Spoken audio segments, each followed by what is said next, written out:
Hi all அஸ்ஸலாமு அலைக்கும். இன்றைக்கி நான் வந்துட்டு ஒரு Kerala style beef roast recipe தான் நான் ஷேர் பண்ணுறேன். இது ரொம்ப டேஸ்ட்டாக இருக்கும். பழம்பொரி, புரோட்டா கூடலாம் செம காம்பினேஷனாக இருக்கும். இந்த காம்பினேஷனில் கண்டிப்பாக இது ட்ரை பண்ணி பாருங்கள்.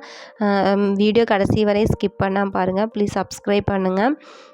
வாங்க இது எப்படி செய்கிறதுன்னு பார்க்கலாம். ஃபஸ்ட்டு நான் வந்துட்டு ஒரு 1/2 kg பீஃப் எடுத்துகிட்டு அதில் 1/2 டேபிள் ஸ்பூன் மிளகாத்தூள், 1/4 டேபிள் ஸ்பூன் மஞ்சத்தூள், 1 டேபிள் ஸ்பூன் தனியாத்தூள், பின்ன ஒரு 1/2 table spoon garam masala, 1 table spoon ginger garlic paste, ஒரு பெரிய வெங்காயம் ஒரு பெரிய சைஸ் ஒன்று ஸ்லைஸ் பண்ணி போட்டிருக்கேன். கொஞ்சமாக கருகாப்பில், ஒரு 2 டேபிள் ஸ்பூன் தேங்காய் எண்ணெய் போட்டு நான் நல்லா கையிலேயே மிக்ஸ் பண்ணிக்கிறேன். நல்லா மிக்ஸ் பண்ணிவிட்டு இதில் வந்து கொஞ்சமாக தண்ணி ஊற்றி வேக வைக்கணும். ஏன்னா பீஃப்லேருந்தே நிறையா தண்ணி வரும். நம்ம ரோஸ்ட்டு செய்கிறனால தண்ணி அவ்வளோ தேவையில்லை. அப்புறம் நான் கலருக்காக ஒரு காஷ்மீரி சில்லி பவுட்ரு போட்டிருக்கேன். அதில் காரம் இருக்காது.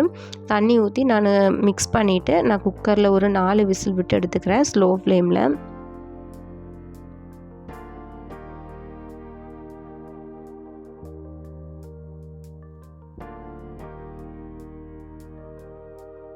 பீஃப் நல்லா வேகணும். நான் குக்கரில் விசில் வந்ததுக்கப்புறமா ஒரு பேனில் ஒரு 3 டேபிள் ஸ்பூன் தேங்காய் எண்ணெய் ஊற்றிருக்கேன். அப்புறம் தேங்காய் வந்துட்டு சின்ன சின்ன பீஸாக கட் பண்ணி ஒரு 2 டேபிள் ஸ்பூன் அளவுக்கு போட்டுக்கிறேன். நல்லா நைஸாக கட் பண்ணணும்.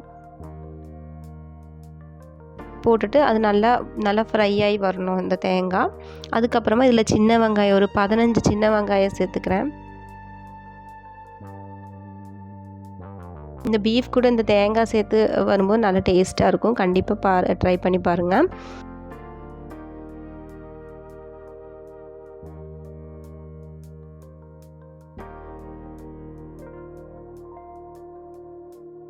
சின்ன வெங்காயம் சேர்த்துக்கலாம். அதுக்கப்புறமா இது நல்லா வதங்கினதுக்கப்புறமா கருவேப்பிலை போட்டுக்கலாம்.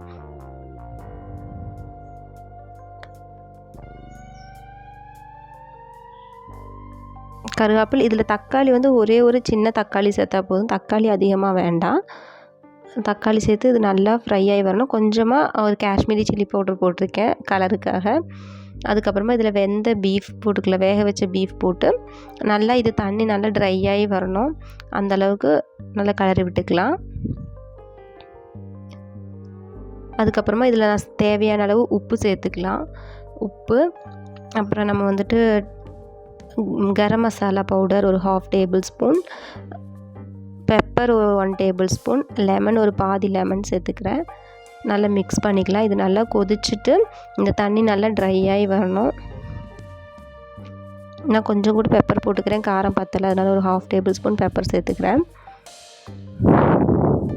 டேஸ்ட்டு பார்த்துட்டு அதுக்கு தகுந்த மாதிரி நீங்கள் பெப்பரு சால்ட்டெல்லாம் சேர்த்துக்கலாம். பீஃபில் கொஞ்சம் தண்ணி ட்ரை ஆகட்டும். அதுக்குள்ளே வந்துட்டு நம்ம பழம்பொரி செய்யலாம் வாங்க. இந்த பழம்பொரி பீஃப் காம்பினேஷன் ரொம்ப டேஸ்ட்டாக இருக்கும். அதனால வாங்க நம்ம பழம்பொரி செய்யலாம். ஃபஸ்ட்டு நான் அதுக்காக 1 கப் மைதா மாவு எடுத்திருக்கேன். ஒரு 1/4 கப் சர்க்கரை போட்டிருக்கேன்.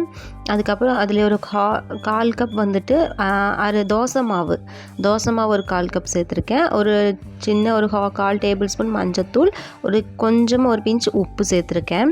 தோசை மாவு கண்டிப்பாக சேர்க்கணும். அதை சேர்த்துட்டு கொஞ்சம் மிக்ஸ் பண்ணிவிட்டு அப்புறமா கொஞ்சம் கொஞ்சமாக தண்ணி சேர்த்து நான் மிக்ஸ் பண்ணி எடுத்துக்கிறேன்.